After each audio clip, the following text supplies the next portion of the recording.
So I'm recording, and so for the people who's watching the recording, I just started the recording. We have a few people on live, and welcome to Ideas, Introspection, Clarity, and Action. It's an introduction to the desire map, which has really been one of my passions since I've ever learned about it. I think everybody I know I've told about the desire map way before I became a facilitator. As I was a life coach and a health coach, I had everybody start with the desire map. This is basically what I do with all my clients, whether they know it or not, whether that's exactly what they sign up for or not. That's what they get because it really helps. It helped me figure out where my navigation system was between my material wants and my spiritual wants and my emotional wants, all of those things together. So I could spend a lot less time making decisions. I'm going to have this recorded. I will have links for anything that I talk about. If I do not provide them, ask me about them, and I'm sure they'll show up on the page with this recording, wherever it is. And then the agenda for today it's really kind of simple because I'm trying to keep this under an hour so that I know we're all busy in life, and I just want you to get the real juicy gist of it. So we're going to talk about how the desire map came to be, an introduction to what the desire map is, and then we're going to do a few exercises. So hopefully you have your journal and your pencil or pen near you. I really believe that pen and pencil is great. I mean, I try to be all digital these days because it is easier. You can organize yourself, you can record all your thoughts, and there is something about using your hand that is different than typing. So try it both ways if you really like the digital, and I suggest writing by hand. And then we'll wrap up after those exercises. So really simple outline. So the beginning of the desire map started like this. Danielle Laporte, who is a Canadian, by the way, she came up with this idea because her and her husband, about 2 decades ago, were writing out their annual goals. It was around New Year's, and they were like, oh, what do we want our goals to be this year? And so, I forget what her actual goals were, but they were something like exercise more, go to a yoga class, pay off the credit card, all these goals that we tend to make, which are great because we kind of have to make those things, especially if we want big financial goals. We got to plan those things out. However, when she looked at the list of things that they had goals, these big goals for the year, she found that the list was really full, but it was really empty. Like there was nothing there that lit her up. It was just stuff that had to be done, that they thought should be done because that's what, that's how you go forward and, save money and whatnot.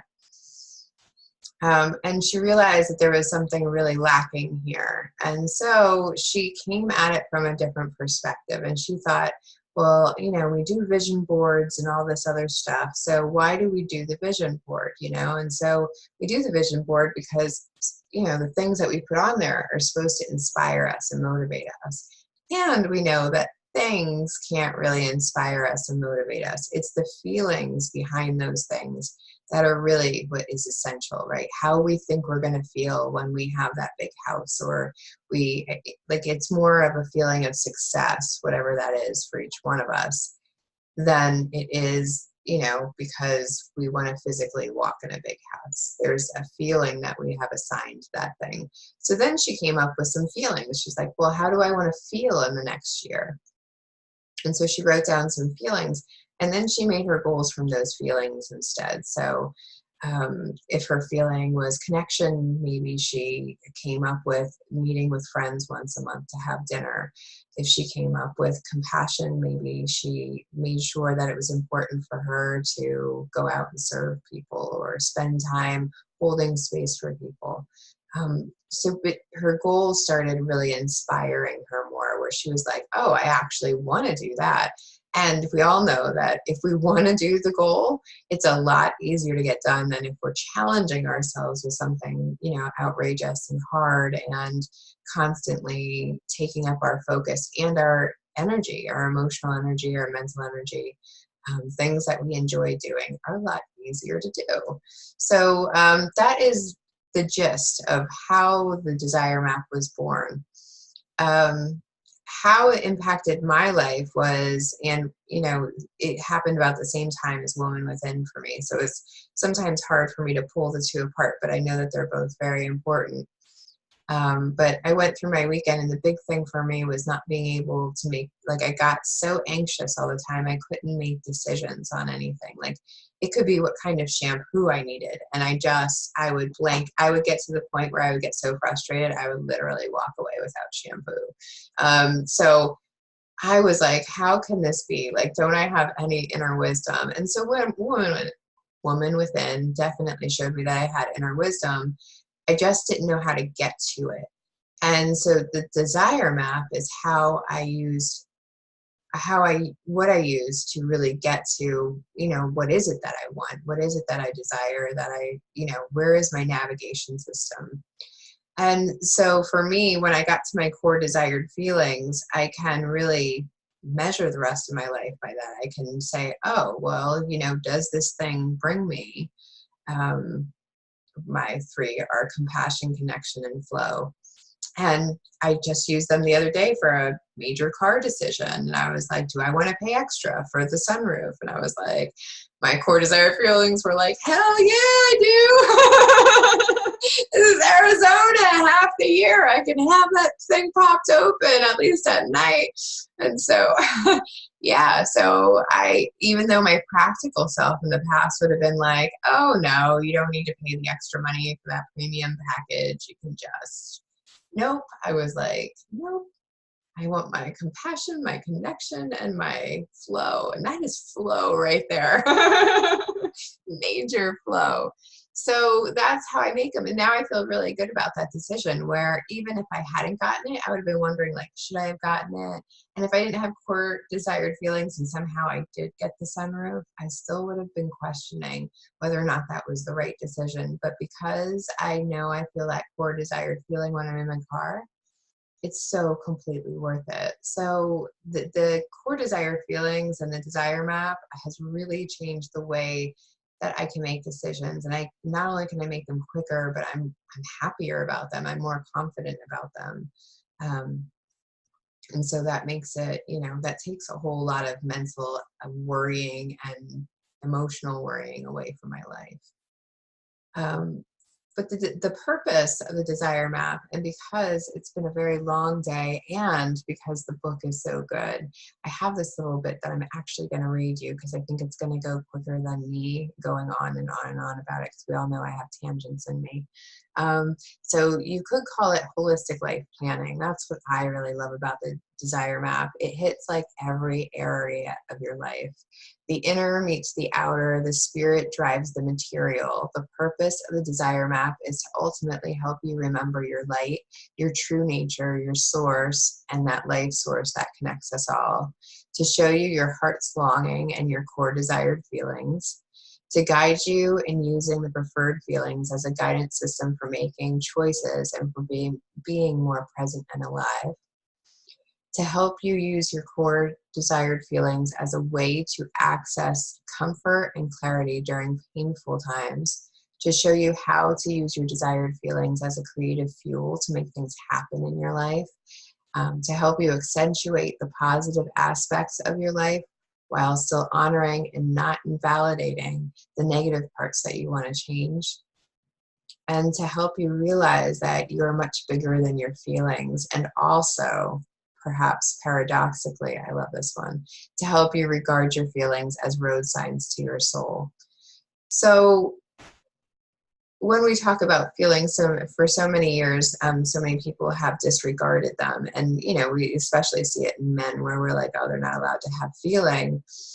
And I think that it takes so much more strength to find the value in them and also not let them control you.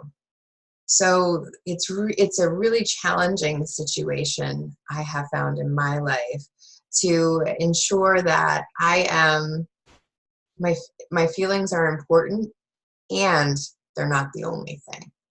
So we want to look at our feelings because they're what drive us and inspire us. And science has shown now that, it's actually our feelings that inform the brain, not the brain that informs the feelings.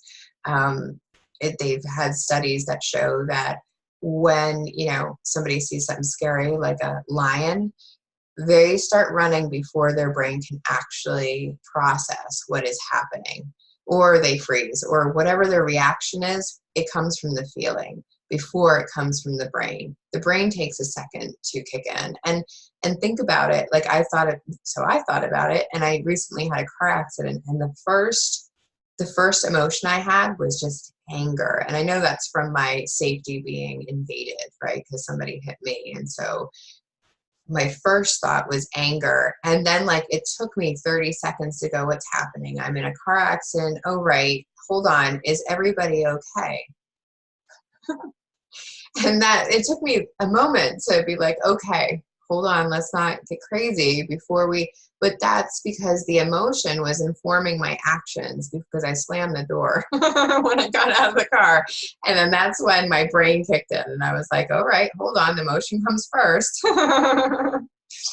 So that's how we can tell. So, it's more important to go from the feeling than it is to come from the thoughts. Thoughts actually come from the feelings. And thank you, Ricky, for your little message. Okay. So, and the greatest thing that I was talking about, how the desire map changed my life, was that it was all about empowered choices. So I had the same choices as I had before, the same decisions to make.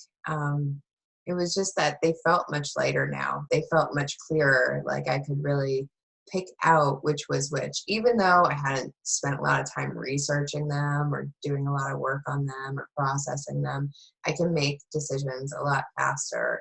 And when we realize we have more choices in life, that's when we also become more empowered.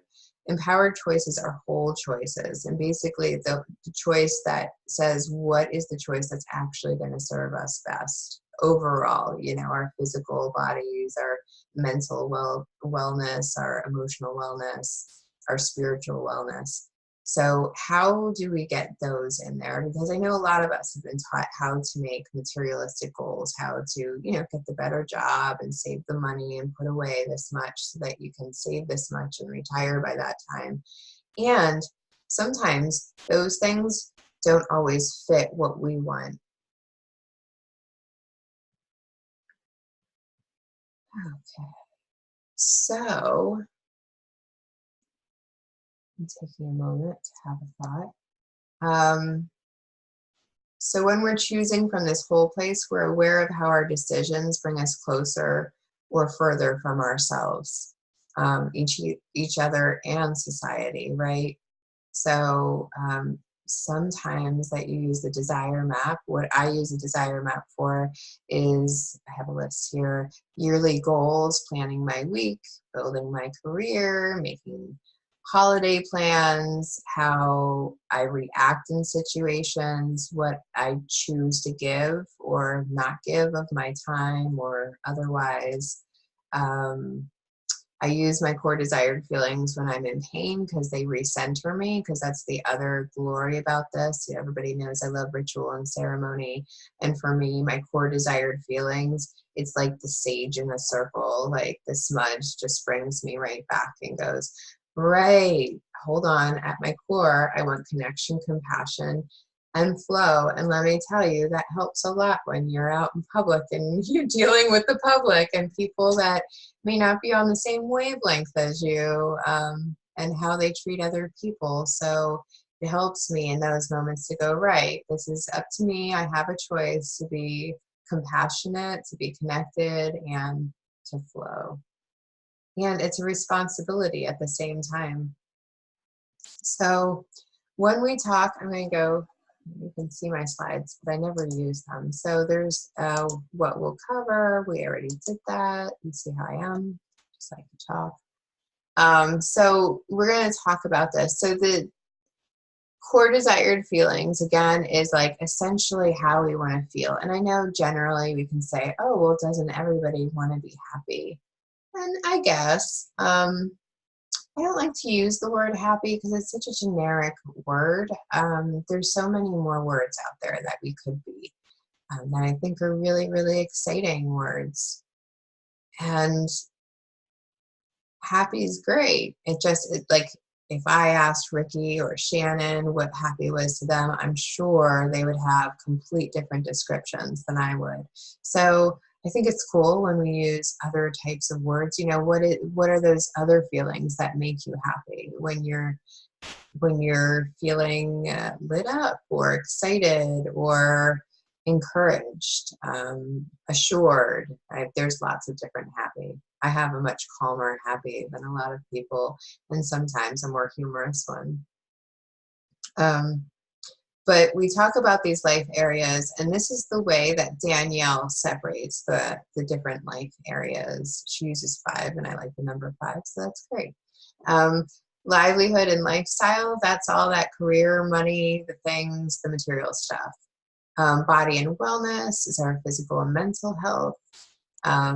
Creativity and learning, relationships and society, essence and spirituality. And the reason we look at these in different areas is because sometimes we have really, really great relationships with some of them and not great relationships with others. And sometimes, you know, our warrior wants to feel one way in our livelihood, and our lover wants to feel a different way in our body and wellness. So we can really relate to the different areas and where we are in them and how we want to feel in each different area. And the process is to figure out your core desired feelings in each one of these. And what happens is sometimes those are similar. Sometimes we want to feel similar ways in all of the areas. And sometimes we want to feel completely different or somewhat different in a lot of those areas. And I think it's just interesting to look at. And then essentially we come down to a top 3 to 5 that describe the entire area, because to have 5 sets of core desired feelings would be a lot to remember. So I like 3 because I can remember 3. Anything beyond 3, I tend to forget. So I keep it really simple so I can remember in that split moment when I need it, not to have to really think about it. So, goals with soul is a second part. So the desire map comes in 2 levels. Level 1 is where we really figure out what those core desired feelings are. We're going to do a little bit of that today, but what really happens is with the desire map is it's a longer workshop because you come at it from many, many different perspectives to really be solid about these. Because remember, we're going to use these as our navigation system. So we want to make sure that our navigation system is very, very clear, so that we can use it over and over again, not get confused. So the second part of the desire map is about building goals from that heart-centered space, from those core desired feelings. And goals with soul are really, really great. If you haven't read the desire map, I highly recommend it. She talks all about goals with soul and what they really mean. And, you know, as authors do, she had many different points. And I wanted to keep this under an hour. So I just wanted to point out the one that I thought was the best to me was this no more proving and just more living. And to me, what that means is I don't compare myself to other people's journeys anymore. Or even to the expectations that I once had for myself before I really knew what I desired or wanted. So in life, you know, I always thought it was like you had to get good grades, so you can go to college, so you can do the thing, and you can do the thing. And if you didn't do them all in these order, then, you know, life was going to be all messed up. Oh boy, I'm glad I'm glad I don't hold to that anymore. So Um, so for me, it was like I no longer have to compare myself to other people's journeys and measure whether I'm doing right, because with these core desired feelings, I know what my goals are. Like I'm more confident about what they are and what they are for just me, and I'm okay with that. So I don't feel like I have to prove myself except to my core desired feelings, because even though I've practiced this for so long, there are still times where I forget about using them as much as I should. So now we get to the good part. I'm going to do a really short reading, well, semi-short. And then we're going to have some really quick questions, and then we're going to think a little longer on some other things. So that's the exercises. I hope you're following along. So everybody take a deep breath. And I'm going to read one of Danielle's poems called The Bright Privilege. So if you close your eyes, you might be able to, if that works for you.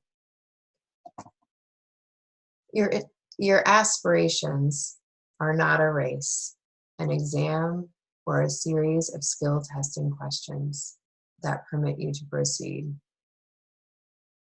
Your every breath fuels your expansion into more sacred desires. Eternal permission. Carry your dream like that dream wants to be carried. Like a precious golden egg, an incredible torch, or the very cure itself. Whisper to it. Strap it to your back with your water, supplies, and climb. Running. Put it on the parade float and hear people applaud. Feed it really good food. Don't tell a soul. It's a great privilege to dream. And every imagining getting attention from the stars. And then to make the motion and the mudras that turn light into matter. Well, there is nothing brighter than the place where heaven meets the earth. All right. You can open your eyes, take another breath. So Daniel does something called soul limbering, which is all about these rapid fire questions, about not really thinking about the answers, just writing down the first thing that comes to mind. It's a way that we can get out of our brain that wants to logistically make everything right or wrong, or is this the right answer? Is this what really I mean? Just the first answer that comes down. You could always go back and change it later. But I think it's really interesting, our initial reaction compared to the one that's more thought out. So if you're ready, the first one is I crave. So quickly write down what it is that you crave.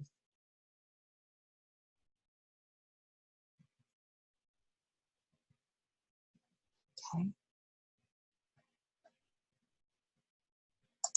And then the next one is other than time or money, what I want more of is.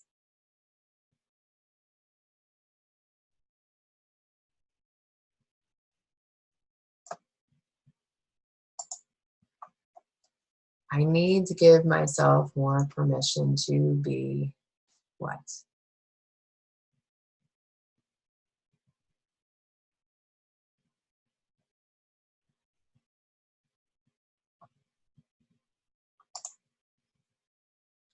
What's different about me is that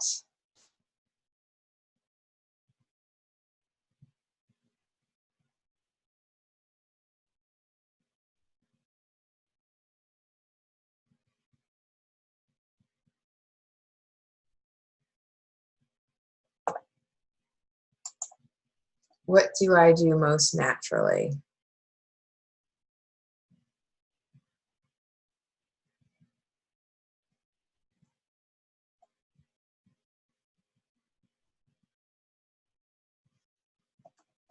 And then one more.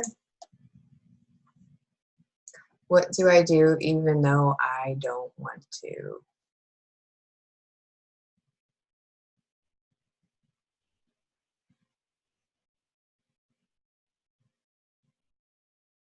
Cool. And I'll check in with the people who are online when we're done. So don't think I've forgotten about you. So then the next exercise, hopefully you're going to reflect on these questions, and what I will be covering with the people who are online is just, what surprised you that came out first, that came out of your brain. Sometimes something comes out and I'm like, wow, I never even thought about that. How'd that come to me? Or just reflect on, why aren't you doing the things that you wish you were doing, or the things that you crave, or getting more of the things that aren't to do with time or money, and just reflect on those things and the answers that you came up with. So the next part, we're going to go back to those light areas. Let me find that slide. And we're just going to pick one of those for today, one that you want to look at, your core desired feelings, or at least start getting an idea of those. Whichever one you like. And I always suggest that you go back and do them all at some point, because that's what the desire map would have you do. And it's really helpful, because sometimes one will help another area. And then after you have that area, we are going to first answer the question, how are you currently feeling about this area? And you're going to have, several minutes to do this. So I'm actually I'm going to pause the recording now. So if you're watching the recording, feel free to pause the recording so that you can take your time. So we're going on to the next question. The next question is, how do you want to feel in this area? And come up with as many words for it as you like. Why does that one always seem harder? Because it is. And again, I'm going to pause the recording. So anybody who's watching the recording, you can pause now and then just play when you're ready. Well, fantastic. So we discussed that amongst ourselves. And if you have any questions about that exercise, I'd really love to hear it. Really look at how what we looked at was, how are those two different? Sometimes there's some things that we have worked on, so they live in both areas, how life currently is and how we really want it to be. And usually as humans are, we usually have some deeper desire that could be there that, maybe it would be better for us. Or maybe we just need to look at another area of life, and that one's fantastic if our current is matching what we want to see. So it's just one way that we can go a little bit deeper. And of course, with the desire map, there's so many different aspects and ways that Daniel has you look at these feelings that you can get really, really clear on each feeling, exactly the feeling you want, or the one that describes you. Plus, there's exercises in defining them and ensuring that you have the right word. Because again, it's at the core desired feeling is at the core of your navigation. And if that is perfectly clear, it's so much easier to make all of your life decisions on how you want to deal with pain, how you manage your reactions from other people and what other people think about you, or how much you care about what other people think about you, and really go for your own desire. So there's lots of desire mapping communities out there. If you go online, I know that there's a general desire mappers group, as well as probably a desire map page.